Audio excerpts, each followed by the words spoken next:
Hello friends, welcome back to our channel. അപ്പോൾ നമ്മുടെ അടുത്ത യാത്ര എന്ന് പറയുന്നത് കന്യാകുമാരിയിലേക്കാണ്. അപ്പോൾ നല്ല സ്ഥലമാണ്, പോകുന്ന വഴിക്കൊക്കെ കാണാൻ വേണ്ടിയിട്ട്. വൈകുന്നേരം ഒരു 3 മണിയാകുമ്പോഴേക്ക് തന്നെ നമ്മൾ കന്യാകുമാരിയിൽ എത്തിയിട്ടുണ്ടായിരുന്നേ. അപ്പോൾ അവിടെ നിന്ന് നേരെ ഒരു വണ്ടി വിളിച്ചു, നമ്മൾ റൂമിലേക്ക് എത്തി. റൂം നല്ലൊരു റൂമായിരുന്നു നമുക്ക് കിട്ടിയിട്ടുണ്ടായിരുന്നേ. ഒരു 2000 രൂപയിൽ താഴെയായിരുന്നു ഇതിൻ്റെ റെൻറ്റ്. അപ്പോൾ നല്ല വ്യൂവും കാര്യങ്ങളൊക്കെ ആയിരുന്നേ. കുട്ടികൾക്ക് ഭയങ്കര ഇഷ്ടമായി.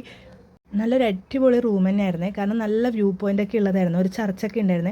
അപ്പോൾ അവിടുന്ന് ഫുൾ ടൈം നല്ല പ്രയറൊക്കെ കേൾക്കുന്നുണ്ടായിരുന്നേ. അടുത്ത് തന്നെയായിരുന്നു. അപ്പോൾ കടൽ തീരൊക്കെ കണ്ടു. നമ്മൾ കുറേ സമയം അവിടെ നിന്ന് നോക്കി. അതൊക്കെ കഴിഞ്ഞ് നമ്മൾ വൈകുന്നേരം ഒന്ന് പുറത്തോട്ട് ഇറങ്ങി. അപ്പോൾ എവിടെയൊക്കെ കറങ്ങാൻ പോകണമെന്നൊന്ന് തീരുമാനിക്കാൻ വേണ്ടിയിട്ടാണ്. പിന്നെ നമ്മൾ നേരെ സൺസെറ്റ് കാണാനാണ് പോയത്. കുറച്ച് ദൂരം നടന്നപ്പോൾ തന്നെ ഒരു ട്രാഫിക് പോലീസിനെ കണ്ടു. വഴി ചോദിച്ചപ്പോൾ അയാൾ പറഞ്ഞു, ഒരു 4 വീലർ ഉണ്ട്, ലേഡീസ് ഓടിക്കുന്നതാണ്, 10 രൂപ മറ്റേ ചാർജുള്ളൂ, നേരെ സൺസെറ്റിൻ്റെ പോയിന്റിലേക്ക് തന്നെ എത്തിക്കുമെന്ന് പറഞ്ഞു. അപ്പോൾ നമുക്ക് 4ാമത്തെ ട്രിപ്പിനാ മറ്റാ അതിൽ കയറാൻ പറ്റിയത്. നല്ല തിരക്കായിരുന്നേ. അപ്പോൾ നമ്മൾ എങ്ങനെയോ കയറി പറ്റി. സൺസെറ്റൊക്കെ കണ്ടു. നല്ല കാറ്റായിരുന്നു അവിടെ. കണ്ണിലൊക്കെ മണ്ണ് കയറുന്നുണ്ടായിരുന്നേ. പിന്നെ തിരിച്ച് വരുന്ന വഴിയിൽ കുറേ ചന്തയിൽ കയറി കുറേ സാധനങ്ങൾ വാങ്ങിച്ച്. രാവിലെ എണീറ്റപ്പോൾ തന്നെ കണ്ണൻ പുറത്തോട്ട് നോക്കി നിൽക്കുന്നുണ്ട്. താഴെ ഗ്രൗണ്ടിൽ കുറേ കുട്ടികൾ കളിക്കുന്നുണ്ട്. അപ്പോൾ അതൊക്കെ നോക്കി. അത് കഴിഞ്ഞ് നമ്മളെ നേരെ ഗ്ലാസ് ബ്രിഡ്ജിലോട്ട് പോകാൻ വേണ്ടി ടിക്കറ്റ് കൗണ്ടറിലെത്തി. അപ്പോഴുണ്ട് നീണ്ട ക്യൂ. അപ്പോൾ 100 രൂപയുടെ ക്യൂവും 300 രൂപയുടെ ക്യൂ ഉണ്ട്. അപ്പോൾ നമ്മൾ 300 രൂപയുടെ ടോക്കൺ എടുത്ത് നമ്മൾ നേരെ ബോട്ടിലോട്ട് കയറി. മറ്റേ ക്യൂവിൽ ഒരുപാട് ആൾക്കാരുണ്ട്. അപ്പോൾ കുട്ടികളെയും കൊണ്ട് നമുക്ക് ഒരുപാട് സമയം നിൽക്കാൻ പറ്റാത്തതുകൊണ്ട് തന്നെ നമ്മൾ വേഗം ചെറിയ ക്യൂ നോക്കിയിട്ട് അതിലോട്ട് കയറിയതാണ്. അപ്പോൾ നേരെ ബോട്ടിൽ കയറി അപ്പുറത്ത് എത്തിക്കഴിഞ്ഞിട്ട് കുറച്ച് നടക്കാനുണ്ടെന്ന് വെച്ചാൽ കുറച്ച് കാണാനൊക്കെ ഉള്ള ഏരിയ ആണ്. കണ്ണനാണെങ്കിൽ സൈഡ് സീറ്റ് കിട്ടണം എന്ന് പറഞ്ഞിട്ട് ഒരേ വാശി പുറത്തോട്ട് നോക്കിയിരിക്കണം എന്ന് പറഞ്ഞിട്ട് നമ്മൾ അവിടെ എത്തിക്കഴിഞ്ഞിട്ട് ഒരു അമ്പലത്തിലോട്ട് തൊഴണമെങ്കിൽ ഒരു ടോക്കൺ എടുക്കണം എന്ന് പറഞ്ഞു. ടിക്കറ്റൊക്കെ എടുത്ത് നമ്മൾ നേരെ മുന്നിലേക്ക് നടന്നു. അപ്പോൾ കുറേ നീലത്താമരയൊക്കെ കണ്ടേ. അതൊക്കെ കഴിഞ്ഞ് നമ്മൾ നേരെ മുകളിലോട്ടാണ് നടന്ന്.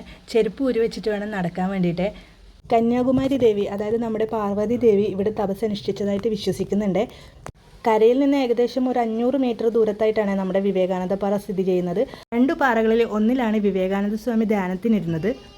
അതുകൊണ്ട് തന്നെ ഇവിടെ ഒരു ധ്യാന മണ്ഡപവും ഉണ്ട്. കടലിനാൽ ചുറ്റപ്പെട്ട ഈ സ്ഥലത്ത് 3 കടലുകൾ തമ്മിൽ ചേരുന്നുണ്ട്. ബംഗാൾ ഉൾക്കടൽ, ഇന്ത്യൻ മഹാസമുദ്രം, അറബിക്കടൽ, ഇവ 3ഉം കൂടി ഇവിടെ വെച്ചിട്ടാണ് ചേരുന്നത്. അടുത്തായിട്ടാണ് തിരുവള്ളൂരുടെ വലിയൊരു പ്രതിമയുള്ളത്. അപ്പോൾ അങ്ങോട്ടേക്ക് പോകാനുള്ളതാണ് ഗ്ലാസ് ബ്രിഡ്ജ്. കണ്ണൻ ഗ്രൗണ്ടിലെത്തിയ പോലെ ഒരേ ഓട്ടമായിരുന്നേ. പിന്നെ ഇവിടുന്ന് നേരെ താഴെ നോക്കിയാൽ വലിയ പാറയായിരുന്നേ. അത് കഴിഞ്ഞിട്ടാണ് കടലുള്ളത്. അപ്പോൾ താഴേക്ക് മൊബൈലായിട്ടും പോയി കഴിഞ്ഞാൽ പിന്നെ കിട്ടൂല. ഞാനതിങ്ങനെ പറഞ്ഞുകൊണ്ടിരിക്കുകയായിരുന്നു ഏട്ടനോട്. ഏട്ടനാണെങ്കിൽ ഫുൾ ഫോണിലാണ്. ഓഫീസിൽ നിന്ന് ഓരോരോ ആൾക്കാരായിട്ട് വിളിച്ചുകൊണ്ടിരിക്കുകയാണ്. ഒരാഴ്ചയിലെ ലീവ് എടുത്തിട്ട്. അപ്പോൾ അതൊക്കെ കഴിഞ്ഞ് കുറേ ആൾക്കാർ റീൽസൊക്കെ എടുക്കുന്നുണ്ട്. മോൾക്കും ഒരാഗ്രഹം. അപ്പം അവളും ഒരു ഡാൻസ് കളിക്കുകയാണ്. ഏതാ പാട്ടൊന്നും അറിയില്ല, വെറുതെ ഇങ്ങനെ കളിച്ചു. അത് കണ്ടപ്പോൾ കണ്ണനും കളിച്ച്. അത് കഴിഞ്ഞിട്ട് നമ്മൾ നേരെ ഗ്ലാസ് ബ്രിഡ്ജിലേക്കാണ് പോയത്. ഓരോ മിനിറ്റും ഇടവിട്ട് അവിടെ നിന്ന് അനൗൺസ്മെൻറ്റ് വരുന്നുണ്ട്. ഗ്ലാസിൻ്റെ മുകളിലൂടെ ഓടാൻ പാടില്ല, പതുക്കെ നടക്കാനേ പാടുള്ളൂ എന്നൊക്കെ പറഞ്ഞിട്ട്. അപ്പോൾ ഞാനെന്തായാലും നടക്കാൻ പോയില്ല. നല്ല വഴുക്കലുണ്ടായിരുന്നു, മഴയൊക്കെ ഉണ്ടായിരുന്നുകൊണ്ട് ഞാൻ മക്കളെ കൈപിടിച്ചിട്ട് പതുക്കെ നടന്നു. അനൗൺസ്മെൻറ്റ് കേട്ടതുകൊണ്ട് തന്നെ മക്കൾ നല്ല ശ്രദ്ധിച്ചാണ് നടന്നത്. നല്ല വഴുക്കലും ഉണ്ടായിരുന്നു. പിന്നെ ഞാൻ അവരോട് നേരെ താഴത്തോട്ട് നോക്കാൻ പറഞ്ഞു. അവർ ഭയങ്കര എക്സൈറ്റ്മെൻ്റ് ആയി.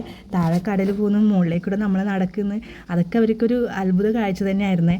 പ്രതിമയുടെ അടുത്ത് എത്തണമെങ്കിൽ പിന്നെയും കുറേ നടക്കാനുണ്ട്, കുറേ സ്റ്റെപ്പ് കയറാനുണ്ട്. സ്റ്റെപ്പ് കയറിയിട്ട് തന്നെ കാലുവേദന എടുക്കുക. നല്ല ഹൈറ്റിലാണ് അതുള്ളത്. മുകളിലെത്തിയിട്ട് ഒരു 2 സെക്കൻഡ് നിന്നതേ ഓർമ്മയില്ലേ. പിന്നെ മക്കൾ 2 പേരും വാശിയായിരുന്നു, താഴത്തേക്ക് പോകാൻ, നമുക്കവിടെ നിൽക്കണ്ടെന്നും പറഞ്ഞ് ഒരു ഫോട്ടോസ് പോലും അവരെടുക്കാൻ വിട്ടിട്ടുണ്ടായിരുന്നില്ല. ഇവർക്ക് ഓരോ പ്രതീക്ഷ ഉണ്ടായിരുന്നേ. ബോട്ടിൽ കയറുമ്പം അക്കരെ എത്തിക്കഴിഞ്ഞാൽ നമുക്ക് വെള്ളത്തിൽ കളിക്കാൻ പറ്റും, കടലിൽ കളിക്കാൻ പറ്റും. പക്ഷേ ഇവിടെ എത്തിക്കഴിഞ്ഞിട്ട് വെള്ളം പോലും തൊടാൻ പറ്റാണ്ട് എത്രയോ ഉയരത്തിലല്ലേ ഉണ്ടായിരുന്നേ. അപ്പോൾ അവർക്കത് ഭയങ്കരമായിട്ട് ബോറടിച്ച്. നമ്മൾ 2 പേരും മാത്രമാണ് ഇത് ആസ്വദിക്കുന്നുള്ളത്. അത് കഴിഞ്ഞ് നമ്മൾ കരയിലെത്തി നേരെ ചന്തയിലേക്കാണ് പോയത്. തലേദിവസം രാത്രി തന്നെ മോള് കുറേ സാധനങ്ങൾ കണ്ടുവച്ചിട്ടുണ്ടായിരുന്നു. അപ്പോൾ അതൊക്കെ നമ്മൾ തിരഞ്ഞു പിടിച്ച് വാങ്ങിച്ചു. പിന്നെ കുറച്ച് ദൂരം നടന്ന് അത് കഴിഞ്ഞ് നമ്മൾ നേരെ റൂമിലേക്ക് പോയേ. റൂമിലെത്തി പെട്ടിയൊക്കെ പാക്ക് ചെയ്ത് നമ്മൾ സ്റ്റേഷനിലേക്ക് വിട്ടേ. പോകുമ്പോൾ നമുക്ക് ഒരുപാട് ദൂരം തോന്നിയിട്ടുണ്ടായിരുന്നേ. പക്ഷെ തിരിച്ച് വരുമ്പം പെട്ടെന്ന് സ്റ്റേഷനിലെത്തിയ പോലെ തോന്നി. കണ്ണനാണെങ്കിൽ വീട്ടിലേക്ക് പോകണ്ടെന്ന് പറഞ്ഞാൽ നല്ല വാശിയിലായിരുന്നേ. അപ്പോൾ ഇന്ന് നമ്മൾ നേരെ വീട്ടിലേക്കാണ് പോണത്. വീഡിയോ എല്ലാവർക്കും ഇഷ്ടമായെങ്കിൽ ലൈക്ക് ചെയ്യാനും ഷെയർ ചെയ്യാനും സബ്സ്ക്രൈബ് ചെയ്യാനും മറക്കരുത്. Okay, by.